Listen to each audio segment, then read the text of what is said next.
রাস্তার সংস্কার কাজ আরম্ভ করতে হবে। ডামছড়া ট্রাইবেলের স্বার্থে অবিলম্বে ডামছড়া রাস্তার সংস্কার কাজ আরম্ভ করতে হবে। পিডব্লিউডি বিভাগ হায় হায়, পিডব্লিউডি বিভাগ হায় হায়। ডামছড়ার কমান্ডো ব্যাটালিয়ন ক্যাম্পের বরাদপ্রাপ্ত ঠিকাদার মুর্দাবাদ।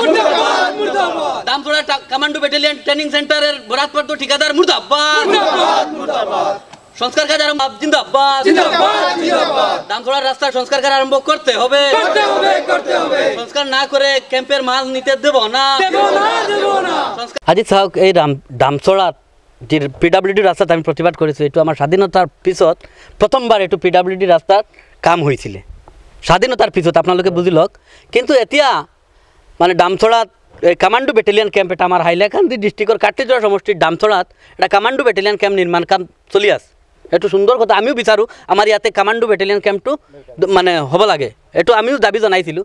কিন্তু এতিয়া দেখা গৈছে এই কমান্ডো ব্যাটালিয়ন ক্যাম্পত যি মেটেৰিয়েলছ গৈ আছে এই ডামছড়াৰ পিডব্লিউডি ৰাস্তা হৈ এইটো অভাৰলোড কৰি নিয়া আছে। কিন্তু আমি স্থানীয় ৰাইজে এই ডামছড়াৰ গোটেই ৰাইজে দাবী জনাইছিল কণ্ট্ৰেক্টাৰক আৰু হোম ডিপাৰ্টমেণ্ট আৰু পাৰ্চনেলৰ যি আমাৰ হাইলাকান্দিৰ যে SP-কে ধৰি সকলোক দাবী জনোৱা হৈছিলে যে ইমিডিয়েট আপোনালোকে মানে মেইনটেনেন্সৰ ব্যৱস্থা কৰক, মেইনটেনেন্স কৰি আপোনালোকে নেওক, আমাৰ কোনো আপত্তি নাই। এতিয়া দেখা গৈছে এই ডামছড়াৰ শত শত ৰাইজ আৰু শত শত যে ষ্টুডেণ্ট যিবিলাক আছে এই জীৱনৰ ঝুঁকি লৈ এই ৰাস্তা দি যাতায়াত কৰিব লাগে, এনেকুৱা অৱস্থাত আছে।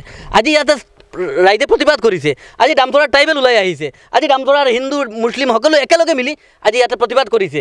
আজি আমি BDSF তেখেতক মানে সমৰ্থন জনাই আমি ইয়াতে আহিছোঁ। আমাৰ দাবীটো হৈছে ইমিডিয়েট এই ডামছড়া কমান্ডো ব্যাটালিয়ন ক্যাম্পত যিবিলাক মেটেৰিয়েলছ গৈ আছে সেই মেটেৰিয়েলছ এতিয়া আমি বন্ধ কৰিম, কিয়নো আগতে আপোনালোকে ইয়াত মেইনটেনেন্স কৰক। এই ৰাস্তাটো আপোনালোকে যেনেকুৱা মানে পুকুৰৰ নিচানে কৰিছে আমি এনেকুৱা নিবিচাৰোঁ, এইটো পণ্ডৰ নিচানে হৈ গৈছে, আমি পণ্ড নিবিচাৰোঁ। এতিয়া আপোনালোকে ইমিডিয়েট মেইনটেনেন্স কৰক, আমাৰ গাঁতকেইটা মাৰি আপোনালোকে আগতে গাঁতকেইটা মাৰি সংস্কাৰ কাজ আৰম্ভ কৰি আপোনালোকে মেটেৰিয়েলছ দিয়ক, আমাৰ একো আপত্তি নাই। নহ'লে আমি ইয়াৰ ৰাইজে মেটেৰিয়েলছ আপোনালোকৰ এই কমান্ডো ব্যাটালিয়ন ক্যাম্পত নিদিওঁ, কিয়নো আমাৰ ইয়াৰ যে ষ্টুডেণ্ট যিবিলাক আছে জীৱনৰ ঝুঁকি লৈ ইয়াতে সদায় যাতায়াত কৰিব লাগে। হাজাৰ হাজাৰ ষ্টুডেণ্ট এই ৰাস্তা দি যাতায়াত কৰিব লাগে, হাজাৰ হাজাৰ ট্ৰাইবেল এই ৰাস্তা দি যাতায়াত কৰিব লাগে, হাজাৰ হাজাৰ বিভিন্ন ধৰ্মাৱলম্বী এই ৰাস্তা দি যাতায়াত কৰিব লাগে।